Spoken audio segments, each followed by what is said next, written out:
Bab 1. Jebakan Batman di piring prasmanan. Seharusnya aku sudah curiga sejak pagi.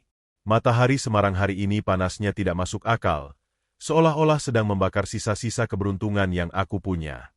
Setelah melihat Dika jadi mumi tiang bendera dan Bimo jadi duta SpongeBob, aku merasa posisiku sebagai orang paling normal di trio tomat mulai terancam.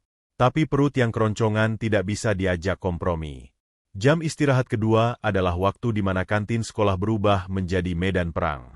Rak, hari ini menu kantin bukan tini lagi spesial. Ada rendang daging yang kelihatannya empuk banget. Bisik Bimo sambil mengelap keringat di lehernya. Dia sudah pakai celana olahraga karena celana seragamnya masih dalam masa berduka. Aku melihat ke arah meja prasmanan. Di sana, di antara tumpukan nasi putih yang mengepul, ada potongan-potongan coklat gelap yang sangat menggoda. Tanpa pikir panjang, aku segera mengantre. Di ujung meja, jantungku mendadak berhenti berdetak sesaat. Bukan karena rendang, tapi karena Marsha. Marsha adalah alasan kenapa aku betah berangkat sekolah meski nilaiku pas-pasan. Dia bukan cuma cantik, tapi punya aura yang bikin cowok-cowok minder, termasuk aku. Hari ini Marsha memakai rok SMA yang sangat bersih. Putih mengkilap tanpa noda sedikitpun. Dia sedang duduk di meja tengah bersama gengnya, tertawa pelan yang suaranya terdengar seperti musik di telingaku.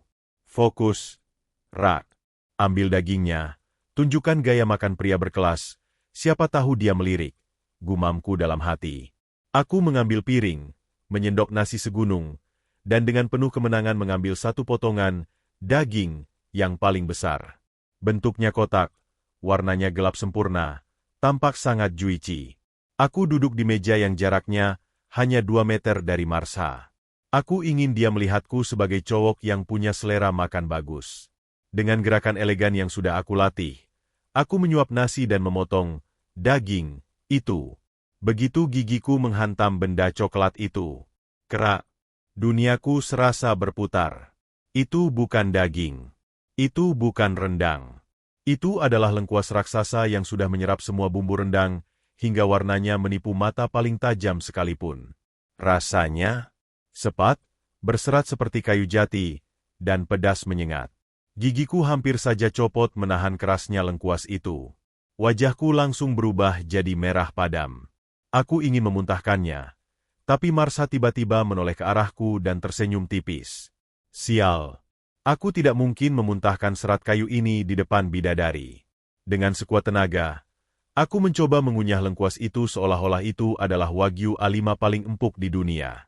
Mataku mulai berair karena menahan rasa sepat yang luar biasa. Enak, Rak? Tanya Dika yang tiba-tiba muncul di sampingku sambil memegangi keningnya yang masih diperban. Aku tidak bisa menjawab. Mulutku penuh dengan serat lengkuas yang tidak mau hancur. Saat itulah kesialan babak kedua dimulai. Bab 2. Hujan nasi di atas rok putih. Dalam kondisi mulut yang penuh dengan serat lengkuas, aku mulai merasa tersedak. Serat kayu itu tersangkut di tenggorokanku. Aku butuh air secepatnya sebelum aku mati konyol sebagai korban bumbu dapur. Aku melihat segelas es teh manis yang baru saja aku beli. Letaknya agak jauh di ujung baki. Aku mencoba berdiri dengan terburu-buru sambil tangan kananku masih memegang sendok. Namun, karena mataku masih berkunang-kunang dan tenggorokanku gatal luar biasa, koordinasi tubuhku kacau. Kakiku tersangkut di kaki meja kantin yang miring. Hoek. Lengkuas sialan itu akhirnya meluncur keluar dari mulutku karena aku terbatuk keras. Dan bersamaan dengan itu, tubuhku kehilangan keseimbangan. Baki berisi piring nasi rendang lengkuas itu meluncur bebas ke udara, berputar satu kali layaknya piring terbang di film fiksi ilmiah, sebelum akhirnya mendarat dengan suara yang sangat mematikan. Plaaak. Biur. Duniaku mendadak senyap.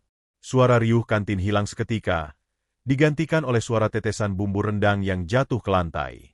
Piring itu mendarat tepat di pangkuan Marsha. Nasi seberat 0,5 kilo, lengkap dengan kuah rendang yang berminyak dan merah, tumpah ruah menodai rok putih Marsha yang tadi sangat bersih itu. Marsha mematung. Teman-temannya mematung. Bahkan ibu kantin pun berhenti mengulek sambal. Marsha, aku tadi tersedak lengkuas. Ucapku dengan suara yang sangat memelas. Marsha melihat ke arah roknya yang sekarang sudah berubah warna menjadi coklat kemerahan dengan butiran nasi yang menempel di mana-mana. Dia berdiri perlahan. Wajahnya yang cantik kini terlihat sangat syok. Dan yang lebih parah, selembar serat lengkuas yang tadi aku muntahkan, mendarat dengan manis di atas rambutnya yang harum. "Raka Aa!" teriak Marsha. Suaranya bukan lagi musik di telingaku, tapi lebih mirip sirine peringatan tsunami. Aku panik. Aku segera mengambil tisu di meja, tapi bukannya membersihkan, aku malah makin grogi. Tisu itu aku gosokkan ke roknya dengan gerakan liar, yang bukannya mengangkat noda, malah membuat bumbu rendang itu semakin meresap ke dalam serat kain rok putihnya. "Jangan digosok, Ra!" "Makin lebar itu!" teriak Bimo dari kejauhan. Dia berlari mendekat sambil membawa ember kecil berisi air cucian piring. "Sini, biar aku siram pakai air sabun." "Jangan, Bimo. Jangan!" teriakku, tapi terlambat. Bimo dengan semangat solidaritas yang salah tempat, menyiramkan air sabun itu ke arah Marsha. Sekarang Marsha bukan cuma kena noda rendang, tapi juga basah kuyup dan berbau sabun colek. Dia berdiri di tengah kantin seperti korban kecelakaan kuliner paling tragis sepanjang sejarah sekolah kami. Dika yang melihat situasi sudah tidak terkendali, langsung menarik lenganku. "Rak, mumpung semua orang masih syok, kita lari ke gudang sekarang." Sebelum Marsha berubah jadi Hulk. Kami bertiga akhirnya lari kocar-kacir keluar kantin, meninggalkan Marsha yang masih berdiri mematung dengan potongan lengkuas di rambutnya. Sepanjang jalan menuju gudang, aku hanya bisa meratapi nasib. Ternyata, kutukan trio tomat itu adil. Hari ini aku resmi kehilangan kesempatan untuk mendapatkan cinta Marsha, dan sebagai gantinya, aku mendapatkan gelar baru, Raja Lengkuas Sekolah. Lengkap sudah penderitaan kami. Bimo dengan celana SpongeBob-nya, Dika dengan kening tiang benderanya, dan aku dengan rendang lengkuas pembawa maut. Kami duduk di pojok gudang, saling pandang, lalu tertawa getir.